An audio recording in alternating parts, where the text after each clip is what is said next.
खामोश वाकयात में नए आने वाले दोस्तों से गुजारिश है कि चैनल को ज़रूर सब्सक्राइब कर दें और बेल आइकन पर ज़रूर क्लिक करें ताकि हर नई आने वाली वीडियो का नोटिफिकेशन आपको बर वक्त मिल सके। तो चलते हैं आज के एपिसोड की जानिब। कितनी पागल हो तुम जिया, कितनी आसानी से वो तुम्हारे बिस्तर तक पहुंच गया था। तुमने तो सब कुछ उसके सामने पेश कर दिया था, मगर वही हर बार वापस पलट गया। कितनी बेवकूफ़ हो जिया, सारी जिंदगी किसी लड़के से बात न करने वाली, किसी पर एतबार न करने वाली लड़की अचानक किसी लड़के पर इस कदर एतबार कैसे कर सकती है? क्या मुझे वाकई में ही उससे प्यार था? शायद नहीं, शायद वो एक कैफियत थी जब वो मेरे वजूद के इर्द गिर्द घूमता रहा और मैं उससे इस कदर पुरतकल्लुफ हो गई कि उसके सामने बेलिबास तक हो गई। मुझे उसके वजूद की इस कदर आदत हो गई कि मैं ना चाहते हुए भी उसके साथ रातें गुजारने लगी। उसके जिस्म की खुशबू इस कदर मेरे अंदर रच गई कि मुझे इसके साथ चिपकने से एक अजीब अपनाहट का एहसास होने लगा था। ये प्यार नहीं था, ये सिर्फ एक वक्ती जज्बा था, ये सिर्फ एक कैफियत थी, ये सिर्फ उसके वजूद की वजाहत थी कि उसने मेरे दिमाग को मफलूज कर दिया। वो शातिर है, बहुत चालाक। रात गहरी हो चुकी थी। जिया कुर्सी पर बंधे गहरी सोचों में गुम थी कि अचानक उसकी आंख लग गई और वो नींद की वादियों में चली गई। अचानक उसको अपने जिस्म पर किसी के हाथों के लगने का एहसास हुआ, जिसे कोई चीज के जिस्म पर आस्तगी से हरकत कर रही हो।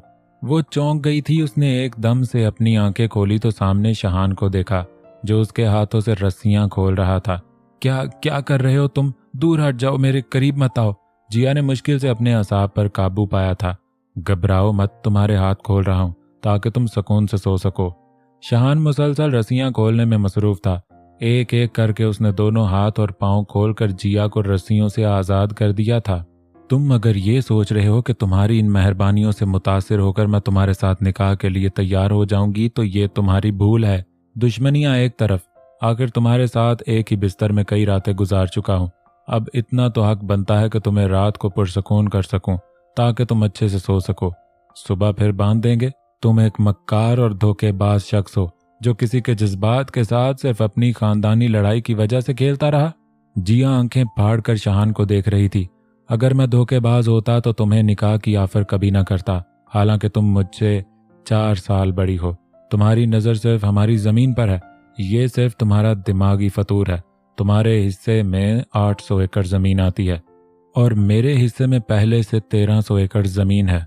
सो मुझे तुम्हारे हिस्से की ज़मीन का कोई लालच नहीं। अगर दिल में कोई लालच नहीं है तो फिर मुझे क्यों अगवा कर रखा है? छोड़ दो मुझे। तुम अपने रास्ते, मैं अपने रास्ते। तुम्हें मुझसे निकाह करना होगा ताकि हम दुश्मनी को रिश्तेदारी में बदल दें। मैं किसी ऐसे शख्स के साथ किसी सूरत निकाह नहीं कर सकती जो सर से पांव तक सिर्फ झूठ ही हो। हकीकत ये है कि मुझे तुम पर रत्ती बराबर भी एतबार नहीं है। तुम फ्रॉड हो, झूठे हो। तुम जानती हो कि मैं तुम्हारे खानदान तक ये खबर पहुंचा चुका हूं कि हमने निकाह कर लिया है। अब सिर्फ तुम्हें उनके सामने इकरार ही तो करना है। एक झूठे और धोखेबाज शख्स से क्या उम्मीद रखी जा सकती है? तुमने इस झूठ से मेरी इज्जत को मेरे भाई और खानदान के सामने पामाल कर दिया है। जिया गुस्से से चिल्लाई थी। शहान, जो कि जिया से दूर खड़ा था, वापस जिया की तरफ आया और जिया के चेहरे को अपने हाथों से दबोच लिया। ये जो तुम धोखेबाज की रट लगाए बैठी हो, जब तुम्हारे साथ धोखा होगा तब तुम्हें पता चलेगा। फजूल में दिमाग खराब मत करो मेरा। पीछे हटो, छुओ मत मुझे। जिया ने शहान को पीछे धकेला था। शहान गुस्से से जिया की तरफ लपका और फिर उसको अपनी बाहों में जकड़ लिया। आखिर तुम खुद को समझती क्या हो? क्या तुम बहुत खूबसूरत हो या कुछ खास है तुम में जो बाकी लड़कियों में नहीं?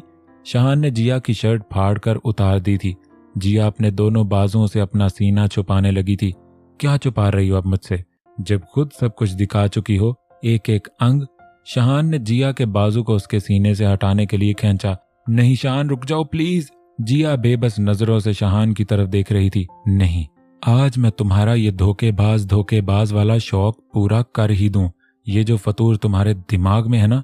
शहान ने गुस्से से जिया के जिस्म पर मौजूद ब्रा को उतार फेंका था और फिर जिया को उठाकर बेड पर फेंका।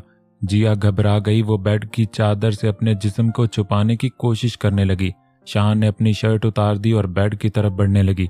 नहीं शहान, नहीं, रुक जाओ, ऐसा मत करो। जिया बेबसी से अपना जिस्म छुपा रही थी। नहीं, आज तुम्हें धोखा जरूर मिलेगा। शहान ने एक ही झटके से जिया को अपने नीचे जकड़ लिया और फिर एक हाथ से उसके सीने पर मौजूद बेड की चादर को पकड़कर खींचने लगा। नहीं शहान, प्लीज ये जुल्म मत करना, मैं तुम्हारी हर बात मानने के लिए तैयार हूँ। बेबसी के आलम में जिया की आंखों से आंसू निकल आए थे। शहान फिर एक बार चादर को खींचने की कोशिश की, मगर फिर जिया ने शहान को रोक दिया। शहान ने एक नजर जिया की तरफ देखा, जो बेबस नजरों से इंकार में सर हिला रही थी। अच्छा बोलो, मेरे साथ निकाह करोगी? शहान जिया से अलग होते हुए बोला था। शहान, समझने की कोशिश करो, अगर मैं निकाह करूंगी तो सब समझेंगे कि मैं तुम्हारे साथ भाग आई थी। क्या इज्जत रह जाएगी मेरी? तो क्या जब तुम यहाँ मेरे पास रह कर जाओगी तो क्या इज्जत बाकी रहेगी? लोग नहीं पूछेंगे कि तुम बगैर निकाह के किसके पास रही थी और वहां क्या हुआ था? समझने की कोशिश करो, इसमें ही हम सबका फायदा है। अच्छा ठीक है, मगर मेरी कुछ शराइत हैं। जिया कुछ देर सोचने के बाद आंसू साफ करते हुए बोली थी, तुम्हारा और मेरा निकाह एक मुकर्ररा मुद्दत के लिए होगा।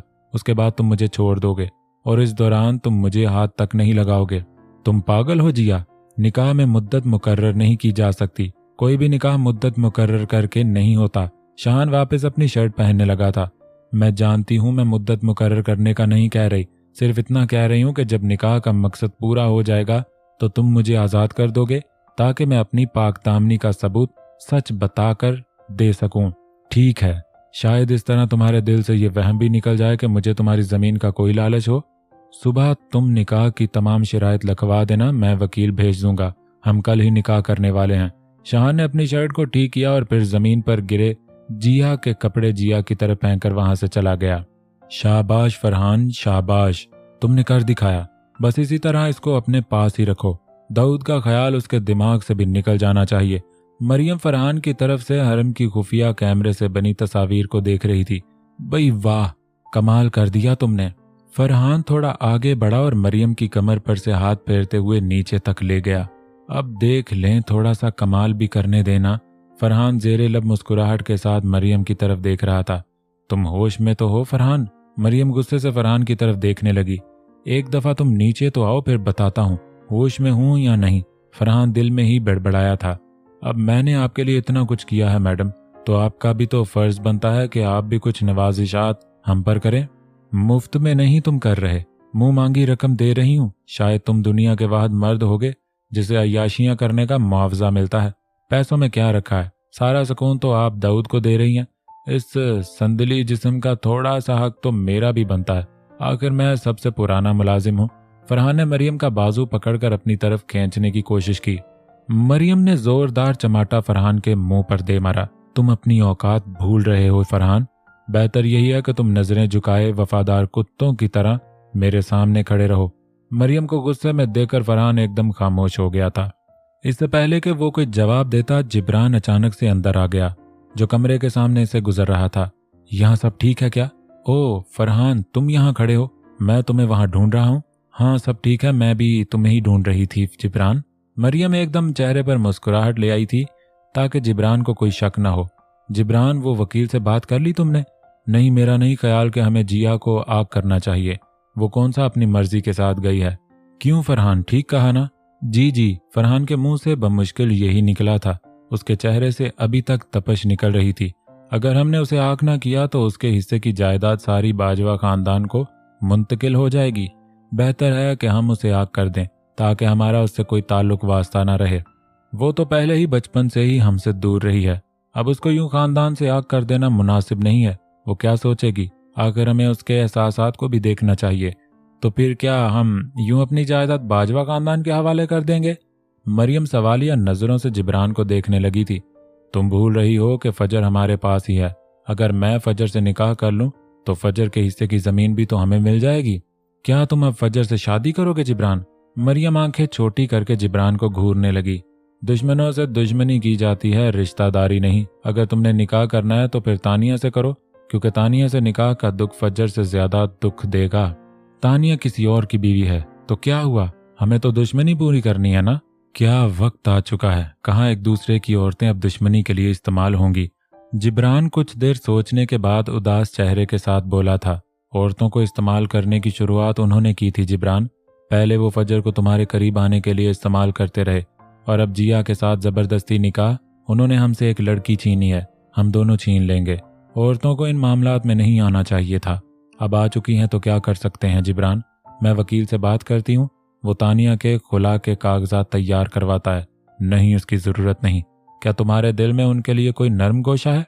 मैंने कभी किसी औरत को अपनी दुश्मनी की भेंट नहीं चढ़ाया और ना ही हमारे खानदान में पहले ये कभी हुआ था। मगर जिब्रान, बस तुम अपने मशवरे अपने पास रखो। मुझे बेहतर पता है मुझे क्या करना है क्या नहीं। जिब्रान गुस्से से मरियम को घूरता हुआ वहां से निकल गया। फरहान भी दबे कदमों से उनके पीछे चल पड़ा था। मुझे एक बात की समझ नहीं आती नूर, एक तरफ तो तुम खुश हो कि उस पीर साहब की दुआ से तुम्हें औलाद मिली और फिर मुझे भी यहाँ आने से मना करती हो, और जब भी मैं आऊं तुम मुझसे पहले यहाँ होती हो। हरम नूर को दीवार के साथ टेक लगाकर उदास बैठी देखकर सीधा यहाँ पहुंच आई थी। नूर ने एक नजर हरम की तरफ देखा जो महंगे और तंग लिबास में मलबूस थी। तुम्हें जो चाहिए था वो मिल तो गया, फिर तुम क्यों यहाँ आती हो? शायद नहीं नूर, तुम्हें भी तो सब मिला ना, तो तुम क्यों आती हो? मुझे वो मिला जो मैं नहीं चाहती थी, तो तुमने वो लिया ही क्यों? तुम्हें मैं कैसे समझाऊं हरम? जैसे भी, क्या तुम समझती हो कि हम दोनों हम राज बन सकती हैं, या शायद बन गई हैं? नूर कुछ देर खामोश बैठी रही थी। हरम, मेरे पास औलाद नहीं थी, इसमें मेरा कसूर तो नहीं था। मेरे शौहर में मसला था, मगर बजाय कि वो अपना इलाज करवाता, वो अपनी माँ के कहने पर मुझ पर जुल्म करता और उसकी माँ मुझे रोजाना तलाक की धमकियां देती थी। फिर एक दिन मैं यहाँ दुआ के लिए आई, मगर इस पीर ने दम के बहाने मुझे जहनी मफलूज बनाकर अपनी हवस का निशाना बना दिया, जिससे मैं प्रेग्नेंट हो गई। और ये जब मेरी सास को पता चला कि वो दादी बनने वाली है तो वो बेइंतहा खुश हो गई और मैं अचानक से उसकी लाडली भी। मगर मेरा शौहर शायद किसी और में दिलचस्पी रखता है, उसे मेरी कोई फिक्र नहीं। मेरी सास खुश है मगर अनजान है, मगर मैं सब जानती हूँ और चाहते हुए भी इस बच्चे से जान नहीं छुड़वा सकती। बस इतनी तसल्ली थी कि मेरा घर बच गया, मगर कोई डायन अब मेरे शौहर पर काबिज है। मैं तो इसलिए यहाँ आती हूँ कि कोई और नूर पीर के हत्थे न चढ़े। शायद इसी काम की बदौलत मेरी खताएं माफ हो जाएं। नूर की आंखों से आंसू रवा थे। हरम ने नूर को गले से लगा लिया और उसके आंसू पहुंचने लगी। सही कह रही हो नूर, शौहर पर किसी दूसरी औरत का कब्जा मजबूत से मजबूत औरत भी बर्दाश्त नहीं कर सकती। मैं भी दौलत की लालच में अपना शौहर किसी को दे बैठी हूँ जो उस पर काबज बनी बैठी है। पता नहीं इस तरह की औरतें पैदा ही क्यों होती हैं जो दूसरों के शौहरों पर काबज हो जाती हैं। तुम यहाँ मत आया करो हरम, ये मक्कार शख्स बहुत चालाकी से औरतों को इस्तेमाल करता है। मजहब की आड़ में छुपे ये दरिंदे बहुत मजबूत होते हैं। तुमने मुझे बचा लिया नूर, अगर तुम ना होती तो शायद मैं भी। हरम बोलते बोलते खामोश हो गई थी। तुमने अपना शौहर किसको दिया था? हरम ने लंबा सांस लिया और अपनी स्टोरी नूर को समझाने लगी। मैडम जिया उठो, टाइम देखो क्या हो गया है। जिया जल्दी से उठो और नाश्ता करके तैयार हो जाओ, हमें कहीं जाना है। जिया उठो। शहान नाश्ता साइड टेबल पर रखकर वापस रखी कुर्सी पर बैठ चुका था। जिया जल्दी करो, हमें जाना है। मुझे नहीं जाना कहीं, तुमने जहां जाना है चले जाओ। जिया अंगड़ाई लेते हुए उठकर बैठ गई थी। उसकी आंखें अब तक बंद थीं। शहान ने पानी के छींटे उसके मुंह पर फेंके। उठ गई हो तो अब आंखें भी खोल लो। क्या बदतमीजी है, जिया बनावटी गुस्से से बोली थी। तुम्हें नींद नहीं आती क्या? चलो उठ जाओ और जल्दी से तैयार हो जाओ, हमें कहीं जाना है। शहान जिया की बात इग्नोर कर चुका था। बताया तो है मैंने, जहां जाना है चले जाओ, मैं नहीं जा रही। तुम जा रही हो, कहाँ जाना है? भाई जिशान के पास, वो अस्पताल में अकेले हैं। क्या? मैं नहीं जा रही इस वैशी के पास, तमीज से बात करो, वो मेरा बड़ा भाई है। वो वही है ना जिसने मेरे बाप को कत्ल किया था? जिया का चेहरा सुर्ख हो चुका था। तुम्हें जाना है तो जाओ, मैं अपने बाप के कातिल को नहीं देख सकती। तुम भूल रही हो तुम इस वक्त सिंधु खानदान की लड़की कम और शहान बाजवा की बीवी ज्यादा हो, इसलिए यहाँ बार बार अपने खानदान को मत घुसाओ। नहीं, मैं नहीं जाने वाली। जिया गुस्से से अपना मुंह एक तरफ कर लेती है। मैं तुमसे पूछ नहीं रहा, तुम्हें बता रहा हूं जिया। शहान का लहजा भी तब्दील हो गया था। तुम मेरे साथ जबरदस्ती नहीं कर सकते, तुम मेरे निकाह में हो और मेरी हर बात मानना तुम पर लाजिम है जिया। वो कॉन्ट्रैक्ट मैरिज थी, मगर कॉन्ट्रैक्ट में ये कहीं नहीं लिखा था कि तुम मेरे साथ किसी जगह नहीं जाओगी। शहान ने जिया की बाजू को मरोड़कर उसका चेहरा अपनी तरफ मोड़ लिया था। मैं ऐसे शख्स के मुंह किसी सूरत नहीं लग सकती जिसने मेरे सामने मुझे यतीम कर दिया था। जिया अपना बाजू छुड़ाने की कोशिश करने लगी थी। शौहर का खानदान ही औरत का खानदान होता है और जिसकी माँ ने तरबियत अच्छी की हो वो हमेशा अपने शौहर के खानदान की वफादार होती है। अगर तुम चाहती हो कि मैं कॉन्ट्रैक्ट की तमाम शराइत पूरी करूं तो जल्दी से तैयार हो जाओ। शाहान ने एक झटके से जिया को पीछे धकेल कर उसका बाजू छोड़ दिया था और फिर कमरे से निकलने लगा था। जिया हैरान कुन गुस्से से शाहान को जाता देख रही थी। इन दोनों को खाने के लिए कुछ दिया या नहीं? चलो ऐसा करो, इन दोनों को भी यहाँ ही ले आओ, हमारे साथ ही खाना खा लेंगे। जिब्रान खाने के टेबल पर बैठते हुए बोला। क्या अब वो भी हमारे साथ बैठकर खाना खाएगी? मरियम हैरानगी से जिब्रान की तरफ देख रही थी। वो यहाँ अगवा करके लाई गई हैं, अपनी नानी के घर नहीं आई। वो इस घर में मेहमान है और मेहमानों की इज्जत करना इस घर की रिवायत है। जिब्रान ने एक मुलाजिम को इशारा किया और वो इन दोनों को लेने के लिए चला गया था। ये तुम कह रहे हो जिब्रान, तुम अब अपने दुश्मनों की लड़कियों की खिदमत करोगे बजाय कि तुम उससे बदला लो? औरतों के साथ कैसी दुश्मनी मरियम, ये ना तो 3 में से ना 13 में से। ये सारी इखलाकियात हम पर ही वाजिब हैं क्या? जिया को उन्होंने अगवा कर लिया है, पता नहीं उसके साथ वो क्या सलूक कर रहे होंगे, क्या क्या जुल्म ज्यादती हो रही होगी। निकाह के बाद औरत की जिम्मेदारी उसके शौहर पर होती है। अब अगर वो जुल्म कर भी रहे हैं तो हमारी बहन पर नहीं बल्कि अपनी बहू पर कर रहे होंगे। जिब्रान प्लेट में खाना डालने लगा था। तो क्या हम यूं ही हाथ पर हाथ धरे बैठे रहेंगे? उन्होंने हमारी एक लड़की अगवा की, हमने उनकी 2 कर ली। अब और क्या चाहती हो तुम? मगवियों के साथ ये सलूक नहीं किया जाता जैसा तुम उनके साथ कर रहे हो। मुलाजिम तानिया और फजर को यहाँ ले आया था। मरियम ने एक नज़र तानिया और फजर की तरफ देखा। ये तो यहाँ महारानियां बनी हुई हैं। आओ बैठो फजर, रात कैसी गुजरी थी? जिब्रान ने मरियम को इग्नोर किया और फजर की तरफ मतवज्जा हो गया था जो मुसलसल जिब्रान को घूर रही थी। ठीक है, तुम्हें इनके साथ खाना खाना है तो खाओ, मगर मैं इनके साथ किसी सूरत नहीं खा सकती। मरियम गुस्से से फजर को घूरती हुई वहां से उठकर चली गई थी। फिर आप दोनों की रात कैसी गुजरी? नींद अच्छे से आ गई थी क्या? जिब्रान के चेहरे पर हल्की सी ज़ेरे लब मुस्कुराहट थी। उसके इशारे पर मुलाजिम फजर और तानिया को खाना डालकर देने लगा था। तानिया अपने वजूद के गिर्द लिपेटी बड़ी सी चादर को ठीक करते हुए नजरें झुकाए बैठी थी। हाँ ठीक थी। तानिया के चेहरा जर्द था। आप लोगों की मेहरबानी कि आपने सिर्फ हमें अगवा ही किया था।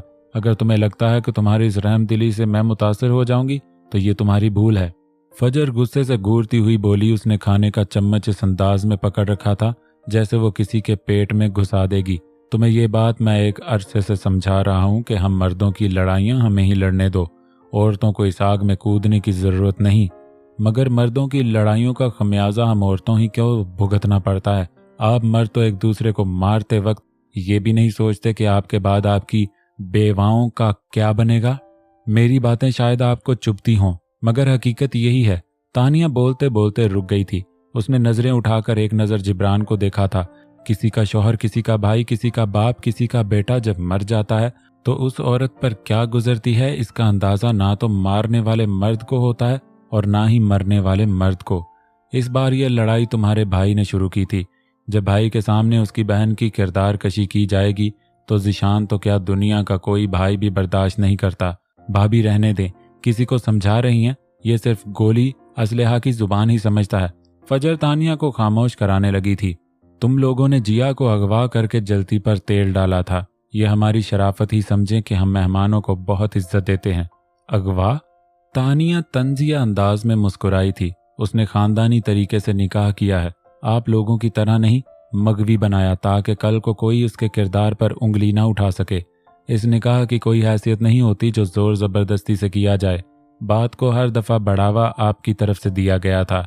जिब्रान फजर को घूर रहा था। तुम्हारी कोई भी दलील तुम्हें सच्चा साबित नहीं कर सकती। तुम वहशी गुंडे थे और वहशी गुंडे हो।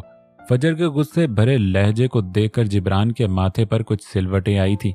उसने लंबा सांस लिया। अगर मैं यही सब था तो तुम क्यों मेरे करीब आना चाह रही थी? मैं सोचती थी कि शायद इस दुश्मनी को प्यार और मोहब्बत से खत्म किया जा सके, मगर तुमने मुझे गलत साबित कर दिया जिब्रान। मेरी तमाम मुलाकातें, मोहब्बतें, चाहतें भी तुम्हें उस दिन रोक नहीं पाई थीं। तानिया मुसलसल फजर का हाथ दबाकर उसे खामोश करवाने की कोशिश कर रही थी, मगर फजर कहाँ खामोश होने वाली थी। तुम वहशी जानवर हो जिसको सिर्फ मार ही समझ आ सकती है, प्यार नहीं। फजर गुस्से से जिब्रान को घूर रही थी। शुक्र करो कि तुम इस वक्त बतौरे मेहमान हो, वगरना, जिब्रान गुस्सीले अंदाज में बोला था। तमाम कोशिशों के बावजूद वो अपने गुस्से पर काबू पाने में नाकाम हो रहा था। वगरना क्या? क्या कर सकते हो तुम? बोलो, क्या कर लोगे तुम?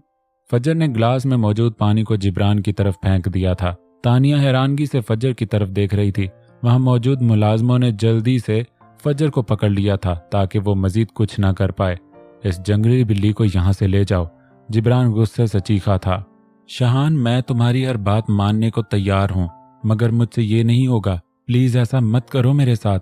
जिया ने शहान को मनाने की आखिरी कोशिश की थी, मगर शहान ने जिया को इग्नोर कर दिया था और बाजू से खींचकर जिया को गाड़ी से नीचे उतार दिया। शहान जिया को खींचता हुआ अस्पताल के अंदर ले जाने लगा था। जिया की तमाम कोशिशें नाकाम हो रही थी। हर कदम के साथ उसके दिल की धड़कन तेज होती जा रही थी। जिस हादसे को भूलने के लिए वो कई सालों से घर से दूर थी, आज उसे ना चाहते हुए भी सब याद आ रहा था। शहान ने एक झटके से दरवाज़ा खोला और जिया को लेकर अंदर दाखिल हो गया। जिया की नज़र जैसे ही ज़िशान पर पड़ी थी, उसका जिस्म मफलूज सा हो गया था। शहान उसका बाजू छोड़ चुका था। धक धक धड़कते दिल के साथ जिया 2 कदम पीछे हटी और दीवार के साथ लग गई। उसकी आंख नम हो चुकी थी। वो ना चाहते हुए भी इस खौफनाक माजी में घुसती जा रही थी। पापा, ये रंग बिल्कुल भी अच्छा नहीं है, मुझे काले रंग वाली ही लेनी है। मुझे नहीं पता, वो बच्चों की तरह जिद कर रही थी। बेटा, लड़कियों को ये रंग इतना पसंद होता है। मुझे नहीं पसंद ना, मुझे काली ही चाहिए। अच्छा, अभी ये ले जाओ ना, फिर जब काले रंग की नई गाड़ियां आएंगी तो वो ले लेना। नहीं ना पापा, फिर मेरा दिल नहीं करेगा उसको छोड़ने का। दिल क्यों नहीं करेगा भला?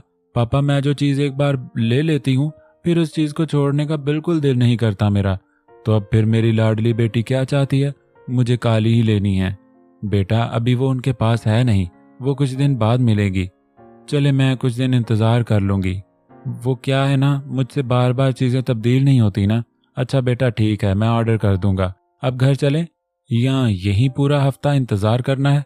नहीं नहीं पापा, घर जाना है, मगर इससे पहले आप मुझे मेरी दोस्त की तरफ लेकर जाएंगे। बेटा, तुम अपने भाई के साथ चली जाना ना। दोनों बाप बेटी शोरूम से निकलकर गाड़ी की तरफ चल दिए थे। नहीं पापा, वो नहीं ले जाते ना। अच्छा, ड्राइवर साथ चली जाना। नहीं, मुझे आपके साथ ही जाना है, मुझे नहीं पता। अच्छा, फिर सुबह चलेंगे, आज मुझे कुछ काम है। अच्छा, फिर वादा करें कि सुबह आप लेकर जाएंगे। अच्छा बाबा, वादा। तुम भी बस ना। वो शफकत भरे अंदाज में अपनी बेटी को अपनी आगोश में ले चुके थे कि अचानक किसी ने उनके सर में जोरदार लोहे की सलाख मारी थी। सलाख इस कदर जोर से लगी थी कि वो शख्स अपनी बेटी समेत जमीन पर गिर गया। दूसरी सलाख लड़की के सर में लगने वाली थी, मगर उसने अपने बाजू को सलाख के आगे करके लड़की को बचा लिया था। उस शख्स ने जल्दी से पिस्टल निकाला और हमलावर शख्स की तरफ कर दिया।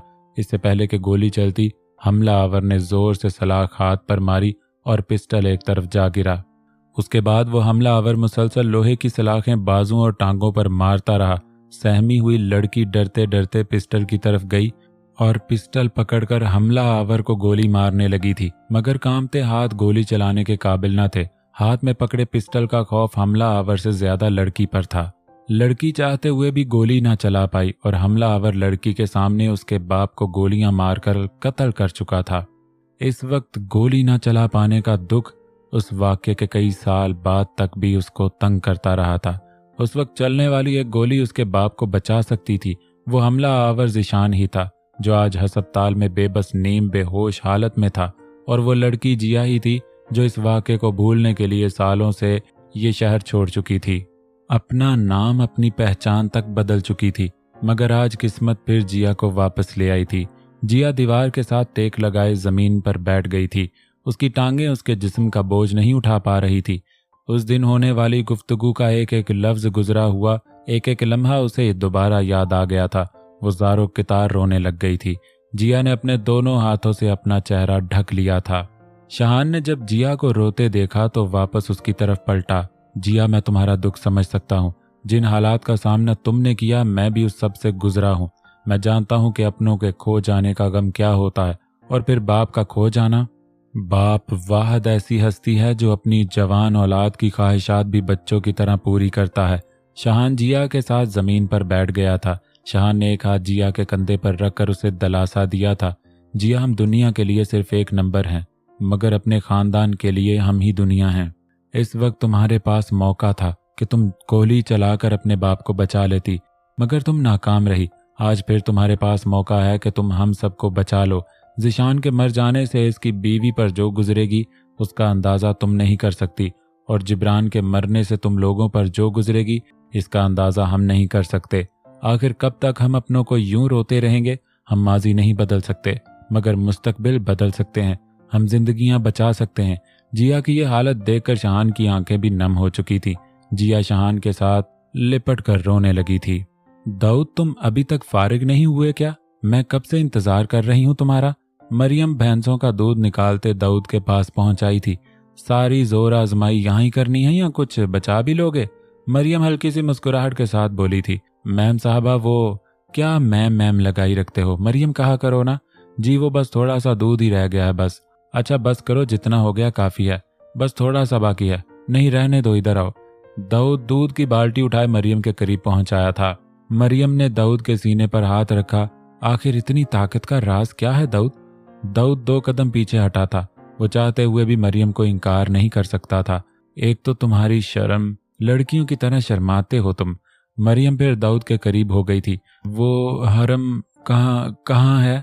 दाऊद डरते डरते बोला था। उसकी फिक्र क्यों करते हो? वो जहां भी है बहुत खुश है, और जब तक मैं खुश हूं वो भी खुश रहेगी, यानी हम सब खुश रहेंगे दाऊद।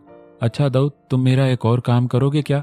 दाऊद खामोश बेबस सवालिया नजरों से मरियम को देखने लगा था। अरे ज्यादा मुश्किल नहीं है, वही कुछ करना है जो मेरे साथ करते हो। मरियम दाऊद के जिस्म पर हाथ फेरते हुए दाऊद के पीछे चली गई थी। बस थोड़ी जोर जबरदस्ती करनी है। वैसे भी इतनी ताकत है तुम में, किस दिन इस्तेमाल करोगे? अच्छा करोगे ना दाऊद? मरियम दाऊद के खामोश चेहरे की तरफ देखने लगी थी। वो मुझे हरम से कुछ बात करनी थी। अरे उससे भी मिलवा दूंगी, तुम्हें फिक्र क्यों करते हो?